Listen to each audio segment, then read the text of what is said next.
நிறுவனமான தங்கமயில் வாடிக்கையாளர்களுக்கு வழங்குகிறது நன்றி விழா சிறப்பு சலுகை. தங்கம் வாங்க தங்கமயிலுக்கு வாங்க. காங்கிரஸ் கட்சியிலிருந்து அழைப்பு. நாளைக்கு வேட்புமனு தாக்கல் செய்யணும். உடனடியா நீங்க சென்னைக்கு கிளம்பி வரணும்.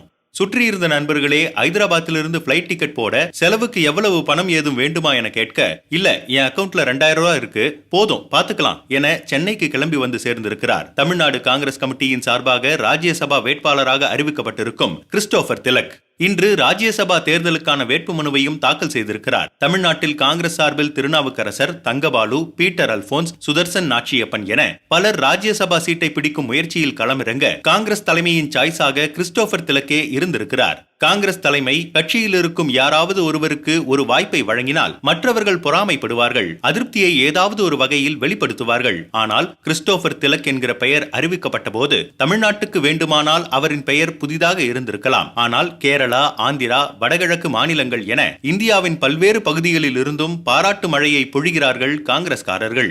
யார் இவர் என அவருக்கு நெருக்கமான வட்டாரத்தில் விசாரிக்கும் போது ஆச்சரியப்படுத்தும் பல தகவல்களை அள்ளி தருகிறார்கள். திருச்சி தற்போது வசிக்கும் ஊராக இருந்தாலும் தாராபுரம் தான் கிறிஸ்டோபர் திலக்கின் சொந்த ஊர். இவரின் தந்தை காமராஜர் பல்கலைக்கழகத்தின் வரலாற்று பேராசிரியர் மாணிக்கம் தமிழ்நாட்டின் வரலாறு குறித்து பல புத்தகங்களையும் எழுதியிருக்கிறார். மதுரையில் வசித்த போது முன்னாள் மத்திய அமைச்சர் அழகிரியின் வீட்டு பக்கத்து வீடுதான் திலக்கின் வீடு. பள்ளி, கல்லூரி படிப்பு எல்லாம் மதுரையில்தான். தியாகராஜா கல்லூரியில் பொறியியல், மேலாண்மை போன்ற படிப்புகளை முடித்தவர் டாடா இன்ஸ்டிடியூட் ஆஃப் மேனேஜ்மெண்டில் 100 நாள் வேலைவாய்ப்பு திட்டம் குறித்து முனைவர் பட்டத்துக்கான ஆய்வையும் மேற்கொண்டு வருகிறார். வெளிநாடுகளில் கார்மெண்ட் இண்டஸ்ட்ரியில் வேலை பார்த்து வந்தவர் அந்த வேலையை உதறி தள்ளிவிட்டு காங்கிரஸ் கட்சியில் இணைந்திருக்கிறார். ராகுல் காந்தி, மல்லிகார்ஜுனா கார்கேயின் நம்பிக்கைக்குரியவர்களில் ஒருவராகவும் பார்க்கப்படுகிறார். தற்போது அகில இந்திய காங்கிரஸ் கமிட்டியின் செயலாளர்களுள் ஒருவராக இருக்கிறார். அடிப்படையில் காந்திய கொள்கையின் மீது ஈடுபாடு கொண்டவராக இருந்தாலும் அரசியல் ரீதியாக அவருக்கு அரசியல் குரு கேரள முன்னாள் முதல்வர் உம்மன்சாண்டி என்கிறார்கள். கேரளாவில் கட்சி சார்ந்து சில பணிகளை மேற்கொண்ட போது அவருக்கு நெருக்கமாகி இருக்கிறார். தன்னுடைய மகன் சாண்டி உம்மனை போல கிறிஸ்டோபர் திலக்கையும் பார்த்து கொண்டார் உம்மன்சாண்டி என்பது அவருக்கு நெருக்கமானவர்கள் சொல்லும் தகவல். காங்கிரஸ் கட்சி தலைமை உம்மன்சாண்டியை ஆந்திராவுக்கு தேர்தல் பொறுப்பாளராக நியமித்த போது கிறிஸ்டோபர் திலக் உதவிக்கு வேண்டும் என கேட்டு பெற்றதாக சொல்கிறார்கள். அவரின் மறைவுக்கு பிறகும் ஆந்திராவில் முன்னாள் முதல்வர் ஜெகன்மோகன் ரெட்டியின் தங்கை ஒய்.எஸ். ஷர்மிளாவை காங்கிரஸ் கட்சிக்கு கொண்டு வந்ததில் திலக்கின் பங்கு முக்கியத்துவமானது என்கிறார்கள். அடுத்ததாக ஒடிசா மாநிலத்திலும் தேர்தல் பொறுப்பாளராக வேலை பார்த்திருக்கிறார். தொடர்ந்து வடகிழக்கு மாநிலங்களின் பொறுப்பாளராக, குறிப்பாக மணிப்பூர், நாகாலாந்து போன்ற மாநிலங்களில் பணியாற்றி வருகிறார்.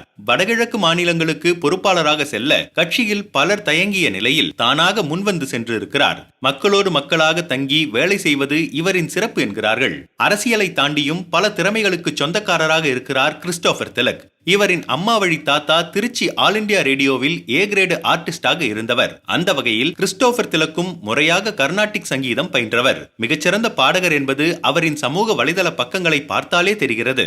அதேபோல தியாகராஜா கல்லூரியில் படிக்கும் போது மாநில அளவில் ஹாக்கி போட்டிகளிலும் பங்கு கொண்டவர் என்கிறார்கள். இன்றைக்கு காங்கிரஸ் கட்சியில் காந்திய கொள்கைகளை மிக தீவிரமாக பின்பற்றுபவர்களில் ஒருவர் என கிறிஸ்டோபர் திலக்கை குறிப்பிடுகிறார்கள். எளிமையான வாழ்வியல் முறைகளை கடைபிடிப்பதாக சொல்கிறார்கள்.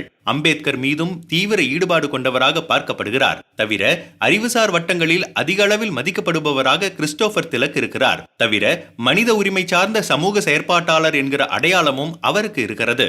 இந்தியா முழுவதும் இளைஞர் காங்கிரஸில் இருக்கும் பலருக்கு கிறிஸ்டோபர் திலக் ரோல் மாடல் என்கிறார்கள். பட்டியலின கிறிஸ்துவர் என்கிற சமூக பிரதிநிதித்துவம் தவிர காங்கிரஸ் பாரம்பரியமிக்க திருச்சி தொகுதியில் கட்சியை வளர்க்கவும் இவரின் நியமனம் உதவும் என காங்கிரஸ் தலைமை நம்புகிறது. அவர் ஏற்கனவே மாநகர் மாவட்ட தலைவர் ரெக்ஸுடன் இணைந்து பல்வேறு பணிகளை முன்னெடுத்து வருவதும் குறிப்பிடத்தக்கது. வருடம் முழுவதும் ஆதரவு தரும் வாடிக்கையாளர்களுக்கு தங்கமயில் வழங்கும் நன்றி விழா சிறப்பு சலுகையாக நீங்கள் வாங்கும் ஒவ்வொரு 10 கிராம் தங்கத்திற்கும் 40 கிராம் வெள்ளி இலவசம். இச்சலுகை மார்ச் 22ஆம் தேதி வரை மட்டுமே.